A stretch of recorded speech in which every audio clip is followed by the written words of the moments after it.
kita semua. Sebelum kita mendengarkan firman Tuhan pada minggu ini, mari kita satukan hati kita berdoa. Bapa yang baik, Bapa yang bertahta dalam kerajaan surga, kembali kami ucap syukur padamu Bapa untuk berkat-Mu yang masih melimpah dalam kehidupan kami. Pada saat ini Bapa, kami akan mendengarkan sebagian dari firman-Mu. Mari Engkau yang memberkati Bapa, kiranya dapat kami lakukan dalam kehidupan kami. Terpujilah nama-Mu Bapa, sekarang sampai selama-lamanya. Amin. Saudara-saudara yang terkasih dalam nama Yesus Kristus, pada minggu Advent yang ketiga ini, firman Tuhan pada minggu ini tertulis di 1 Tesalonika 5 ayat 16 sampai 24. Saya akan membacakan untuk kita semua. Mari saudara-saudara mengikuti dalam hati. Beginilah firman Tuhan. Bersukacitalah senantiasa, tetaplah berdoa, mengucap syukurlah dalam segala hal, sebab itulah yang dikehendaki Allah di dalam Kristus Yesus bagi kamu. Janganlah padamkan roh, dan janganlah anggap rendah nubuat-nubuat. Ujilah segala sesuatu, dan peganglah yang baik. Jauhkanlah dirimu dari segala jenis kejahatan. Semoga Allah damai sejahtera menguduskan kamu seluruhnya, dan semoga roh, jiwa, dan tubuhmu terpelihara seumur dengan tak bercacat pada kedatangan Yesus Kristus Tuhan kita. Ia yang memanggil kamu adalah setia. Ia juga akan menggenapinya. Demikianlah pembacaan firman Tuhan. Saudara-saudara yang terkasih dalam nama Yesus Kristus, pada minggu ini, minggu ketiga Advent ini, yaitu topiknya, hidup tak bercacat pada kedatangan Tuhan. Hidup tak bercacat pada kedatangan Tuhan. Kitab Tesalonika ini ditulis oleh Paulus yang disampaikan kepada jemaat Tesalonika. Jemaat Tesalonika adalah salah satu jemaat yang selalu diingat Paulus, meski hanya 3 minggu dia bersama dengan mereka. Dalam 3 minggu, bukan perkara mudah menyaksikan buah dari pengabaran Injil yang dilakukan. Paulus tidak bisa tinggal lama karena keributan di Tesalonika akibat dari pemberitaan, juga tantangan dan hambatan dari luar dan dalam yang dia hadapi di Tesalonika memaksa dia menyingkir ke Berea. Tapi dari Athena melalui Timotius dan Silwanus, Paulus sangat merindukan kabar baik dari jemaat ini. Kenapa? Tesalonika adalah kota yang penting bagi pengkabaran Injil. Letaknya di jantung tengah pertemuan dunia timur dan barat. Jika Tesalonika ditaklukkan demi Kristus, saya mengutip perkataan dari William yang mengatakan, maka Eropa akan menjadi pengikut Kristus. Alangkah bahagianya Paulus saat mendengar berita sukacita dari jemaat Tesalonika. Ternyata mereka mengingat Paulus dan apa yang dikatakan mereka dengan baik. Mereka menyerahkan diri mereka untuk mengikut Yesus meski tantangan tak berhenti datang. Mereka diancam dengan lawan Paulus yang memfitnahnya. Juga banyak ajaran tidak sehat yang mengajak mereka untuk bermalas-malasan yang merusak kesehatan moral dan spiritual mereka. Belum lagi potensi kerusuhan yang bisa ditimbulkan ketika mereka berbeda pandangan dengan orang di sekitar mereka tentang apa yang benar dan apa yang salah. Itu sedikit dari tantangan jemaat itu. Tidak ada yang Paulus bisa nasihatkan kecuali agar jemaat-jemaatnya mengingat senantiasa identitas mereka. Siapa diri mereka sebenarnya? Untuk apa mereka dipilih? bagaimana menyatakan diri kepada lingkungan sekitar. Ada kekuatan besar yang dimiliki para pengikut Kristus berupa pengaruh. Sebuah kekuatan untuk mengubah dunia yang gelap dan memancarkan sinar. Sebagai terang dunia, Paulus mengingatkan kepada mereka bahwa kedatangan Tuhan akan menuntut persiapan tubuh, jiwa, dan roh.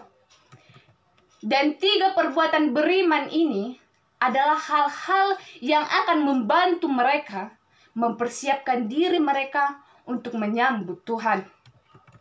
Saudara-saudara yang terkasih dalam nama Yesus Kristus, dalam memasuki Advent ketiga ini, kita diajak untuk menguji diri sendiri. Advent adalah masa penantian Tuhan, dan orang Kristen harus selalu ingat, kita ini selalu hidup dalam masa-masa antara yang sudah, sedang, dan akan. Kristus sudah datang, Dia sedang datang, dan Dia juga akan datang.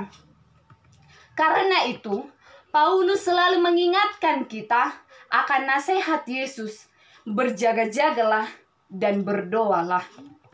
Minggu ketiga, masa Advent ini, kita diajak untuk bersuka cita dan hidup tak bercacat pada kedatangan Tuhan. Artinya, kita jangan melakukan hal yang buruk, hal yang jahat, dilambangkan dengan Natal yang semakin dekat. Bersukacitalah senantiasa, tetaplah berdoa, mengucap syukurlah dalam segala hal. Itulah yang dikehendaki Kristus dalam hidup kita. Ketika hidup kita susah dan berat, disitulah kesetiaan Tuhan menjadi nyata dalam diri kita. Saat kita berjalan melalui badai, disitulah ketergantungan kita pada kekuasaan Allah.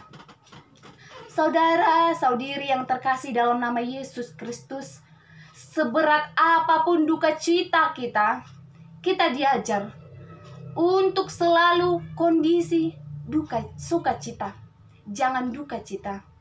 Karena kita tahu bahwa Kristus punya rancangan yang indah bagi orang yang mempercayai hidupnya kepadanya.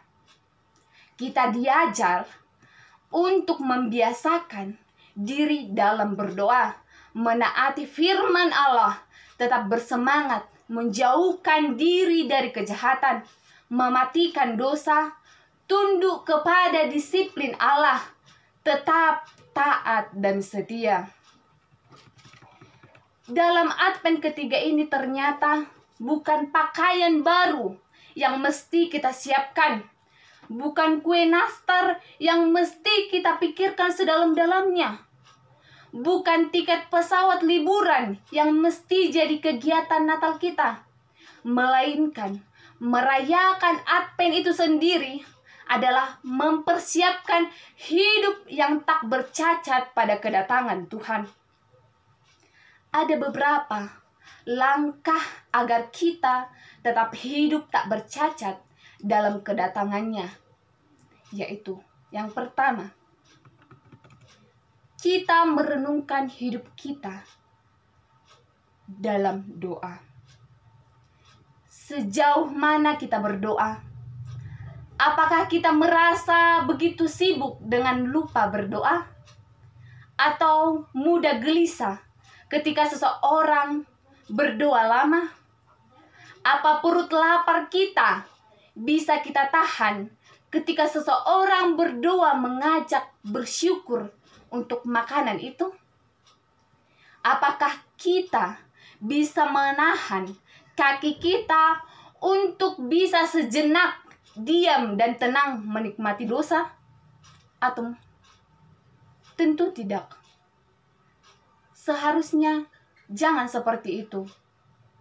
Zaman sekarang, kemacetan dan dunia kerja seakan menghancurkan ketenangan dalam hidup kita. Kita selalu ingin cepat-cepat. Kita ingin selalu serba buru-buru. Akibatnya, kita mendesak orang lain. Bahkan kita cenderung mendesak Tuhan, sehingga doa kita menjadi sesuatu yang ritual. Ada juga gereja yang kebaktiannya disusun seperti kantor. Ada kebaktian 1, kebaktian 2, sampai kebaktian 7. Kebaktian dalam satu hari minggu itu, jika satu pendeta telat lalu berdoa kelamaan, puji-pujiannya kelamaan, semua sudah gelisah karena sudah mengantri giliran kebaktian berikutnya. Kebaktian bukan lagi sebuah perjumpaan bersama, melainkan sebuah giliran antrian seperti di ruang praktek dokter. Yang kedua, garis besar kedua, yaitu selalu berdoa dan menjadikan diri sebagai gereja yang berdoa. Saudara-saudara yang terkasih dalam nama Yesus Kristus, apakah kita menjadi gereja yang berdoa? Gereja yang menyadari bahwa dia bisa ada karena doa orang lain. Kalau kehidupan hari ini ditopang oleh doa orang-orang lain, jika kita selalu ingat ini, pasti kita akan lebih mudah mengampuni. Karena kita akan cenderung hati-hati berdoa dan bersemangat mengamini apa yang didoakan oleh orang lain. Maka saudara-saudara, maka Bapak Ibu, Naposo Bulung, bahkan semua yang hadir pada minggu ini, jadikanlah gereja yang berdoa. Jadikanlah diri kalian menjadi gereja yang berdoa. Yang ketiga, senantiasa bersukacita dalam hal apapun, dan jauhkanlah diri dari kejahatan atau tidak melakukan kejahatan. Saudara-saudiri yang terkasih dalam nama Yesus Kristus, apakah kita selalu bersukacita? Apa itu sukacita? Sukacita terjadi bukan ketika kita tidak ada masalah, melainkan justru ketika kita sedang berduka, namun masih bisa memberi sukacita bagi orang lain. Sukacita adalah kemampuan menghadapi matahari, bukan menghadapi bayangan matahari. Bayangkan jika ada menghadap matahari, maka bayangnya ada di belakang Anda. Tapi jika Anda membelakangi matahari, maka bayangnya yang hitam akan melindungi Anda. Artinya di sini saudara-saudiri yang terkasih dalam nama Yesus Kristus, milikilah kegembiraan tiap saat. Mungkin Anda sedang khawatir dengan saudara, ibu, ayah, pasangan yang membuat berat hati Anda saat ini. Mungkin kita harus menghadapi kecemasan yang berat saat ini. Mungkin kita membuat keputusan besar yang kita tidak yakini hasilnya seperti apa. Mungkin saat ini kita bergumul dengan orang-orang berkarakter sulit yang selalu membuat kita marah, menangis, sehingga kita berkata, kok Tuhan menciptakan manusia seperti ini ya? Saudara-saudiri yang terkasih dalam nama Yesus Kristus, Tuhan tidak menjadikan kita berdosa. Ingat saudara-saudara, Tuhan tidak menjadikan kita berdosa. Dosa kita itu dikarenakan diri kita sendiri. Jangan menyalahkan Tuhan, tapi Tuhan datang supaya kita bertobat dari dosa kita dan kembali jadi indah seperti awal mula Dia menjadikan kita. Maka kita dituntut untuk hidup tidak bercacat dalam menyambut kedatangan Tuhan. Apakah kita bersukacita meski keadaan seperti ini? Apa kita bisa tetap membiarkan sinar matahari yang terang itu menerangi hati kita yang gelap, lalu mengusir semua duka cita kita? Jika Anda dan saya bisa melakukannya, pasti Anda dan saya akan menikmati semua pujian yang kita nyanyikan pada hari ini. Yang terakhir, saudara-saudara, apa kita menjadi gereja yang selalu bersyukur? Kita bersyukur karena satu alasan. Karena kita tidak pernah terpisah dari Kristus. Kita tidak pernah dilepaskan oleh Tuhan. Kita selalu disertai oleh Tuhan. Kita menyatu dengan Tuhan. Tidak ada yang bisa menyentuh kita kecuali Tuhan mengizinkannya. Inilah sebuah jaminan yang luar biasa. Nah, jika kita memiliki kasih Kristus di dalam hidup kita, apalagi yang kurang? Apalagi yang kita butuhkan dan kita cari-cari lagi? Mereka yang belum bersatu dengan Kristus pasti sulit untuk bersyukur dan masih banyak melakukan hal-hal yang buruk di mata Tuhan karena mereka merasa kurang. Uangnya akan selalu kurang, selalu merasa kurang sehat, selalu merasa tidak puas dengan makan satu, menyindir, dan mungkin selalu merasa istri dan suaminya satu kurang. Inilah bahayanya jika selalu merasa kurang. Inilah manusia yang masih hidup bercacat di hadapan Tuhan. Nah, satu lagi. Ketentuan kekuatan orang Kristen juga terlihat dari kebaikannya dan kebenarannya.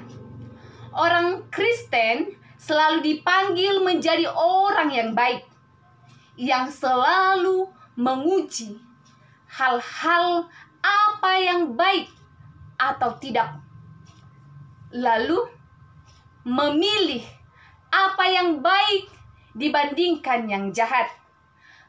Kepada kita tiap hari selalu diperhadapkan pilihan, dari mulai balita sampai tua. Apa kita selalu menguji diri kita? Apa kita selalu memiliki kebaikan dan menjauhi kejahatan? Atau kita menganggap kejahatan adalah suatu yang layak dicoba? Atau gak apa-apa berbuat jahat karena nanti bisa mengakui dosa lalu diampuni? Masa Advent harus menjadi waktu di mana kita bertobat dan memperbaiki diri. Semuanya ini, doa, syukur, sukacita, dan berbuat baik akan memberikan kekuatan bagi kita menaklukkan dunia. Untuk bisa melakukannya, kita tidak bisa dengan kekuatan sendiri. Harus dengan kekuatan, kuasa Tuhan. Paulus mengingatkan, kalau kita bisa berjuang untuk memperoleh kekuatan-kekuatan ini, doa, syukur, sukacita, dan berbuat baik, maka kita akan menerima kedatangan Tuhan dengan hati yang penuh sukacita. Mari kita masuki Advent ketiga ini dengan berpuasa. Jika kita gelisah dengan apa yang mesti diubah dalam diri kita di Natal ini, karena Allah sungguh menginginkan kita berubah, maka berjuanglah untuk berubah supaya hidup ini berbuah. Saudara-saudara yang terkasih dalam nama Yesus Kristus, masuklah kita pada penutup, yaitu dalam minggu ini pantas kita bersukacita akan harapan datangnya Yesus Sang Mesias. Untuk itulah kita meluruskan jalan bagi kedatangannya melalui pertobatan hidup kita. Kita harus senantiasa menjaga sikap dalam penantian akan kedatangan Tuhan. Kita isi hidup dengan senantiasa bersukacita dan hidup tak bercacat di hadapan Tuhan. Tetaplah berdoa, mengucap syukur dalam segala hal. Kita tidak memandamkan Roh Kudus di dalam diri kita, tidak menganggap rendah nubuat-nubuat, menguji segala sesuatu dan berpegang pada yang baik, serta menjauhkan diri dari segala jenis kejahatan. Kita harus senantiasa menjaga sikap hidup dalam penantian akan kedatangan Tuhan. Dari sanalah kita mengharapkan damai sejahtera Allah menguduskan kita. Roh, jiwa, dan tubuh kita menjadi terpelihara sempurna, tak bercacat pada kedatangan Yesus Kristus Tuhan kita, karena Allah yang setia yang menggenapinya. Hiduplah untuk selalu berkenan kepada Tuhan. Jadikanlah Tuhan sebagai Raja dalam hidup kita. Jadikanlah firman-Nya berkuasa menyelamatkan hidup kita. Dan siap untuk dididik Tuhan. Hiduplah tidak bercacat dan bercela sampai pada kedatangan Tuhan. Ada 5 syarat yang harus kita miliki untuk memenangkan pertandingan iman itu. Yang pertama, tetaplah berupaya bersih, tak bercacat oleh dosa. Yang kedua, tetap hidup kudus, menaati, mengutamakan, dan memuliakan Tuhan. Yang ketiga, tetap setia secara memikul salib, tanpa keluhan, ratapan, dan kebencian. Yang keempat, tetap bersehati menjalani semua ketentuan Yesus, walau kita mengetahui jalan yang mau kita tempuh adalah rancangan maut. Yang kelima, tetap dalam kasih dan optimis akan menerima mahkota kemuliaan di ujung jalan ketaatan. Marilah kita tetap kudus dan tak bercacat di hadapan Tuhan, saudara-saudara yang terkasih dalam nama Yesus. Menjalani kehidupan ini hingga akhir hidup kita. Nyatakanlah 2 hal itu sebagai komitmen imanmu. Iblis pasti merancangkan kegagalan bagi kita setia kepada Tuhan. Bagi orang yang setia kepada Tuhan, pasti iblis mempunyai rancangan untuk menggoyangkan iman kita. Namun kita tidak digagalkan kepahitan. Taklukkanlah kejahatan dengan kasih dan perbuatanmu yang baik. Tetaplah berpengharapan dan hidup sebagai seorang pemenang sejati. Amin. Kita bersatu di dalam doa. Bapa yang baik, Bapa yang bertahta dalam kerajaan surga, kami telah mendengarkan firman-Mu pada saat ini Bapa, yaitu dengan topik hidup tak bercacat menantikan kedatangan-Mu. Bapa yang baik, kiranya kami dapat menerapkan dalam kehidupan kami. Kiranya melalui Advent ketiga ini, ketika kami mendengarkan firman-Mu ini, dapat kami terapkan. Kiranya kami melakukan apa yang Engkau kehendaki. Kiranya kami tak bercacat ketika menantikan kelahiran-Mu. Kiranya Engkau dapat lahir dalam hati kami. Terpujilah nama-Mu Bapa. Saat sebentar lagi kami akan melanjutkan acara kebaktian kami ini. Engkaulah yang memberkati Bapa. Dalam nama Yesus Kristus kami berdoa dan mengucap syukur. Amin.